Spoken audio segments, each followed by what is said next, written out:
ఏంటి ఇటు సైడ్ వస్తున్నావు? సో అక్కడైతే ఉంది కదా, అంటే నేను యాక్చువల్గా ఇక్కడ గేట్ నుండి అయితే ఉన్నాను, దగ్గర ఉన్నాను. తను ఇటు వచ్చింది. ఏంటంటే ఒకవేళ నేను దగ్గరికి వెళ్ళాను అనుకోండి, ఏదైనా నా చేతిలో ఉంటే ఆశిస్తుంది, కానీ ప్రేమతో మాత్రం ఎప్పుడు ట్రీట్ చేయను అన్న ట్రీట్ చేయదు మా చిన్ని మాత్రం.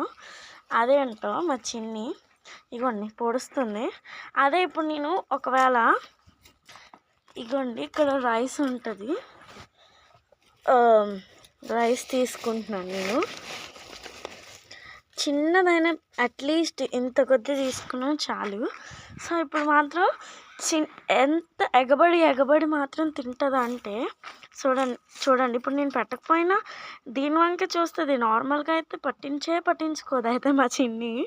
చూడండి తిండి కోసమే ఎప్పుడు నాతో ఉంటుందేమో అనిపిస్తుంది. ఓన్లీ అది అయిపోగానే మళ్ళీ వదిలేస్తుంది వెంటనే, నాకు తెలుసు అది మాత్రం తనలోని. ఇప్పుడు వెళ్ళి నార్మల్గా పట్టుకుంటే మాత్రం ఆగండి వెనక్కి వెళ్ళిపోతుంది. ఓన్లీ ఇప్పుడు మనకి నార్మల్గా ఎలాగైతే ఉంటుందో అలాగే సేమ్ యాజ్ టీజ్ చేస్తూ ఉంటుంది మా చిన్ని మాత్రం.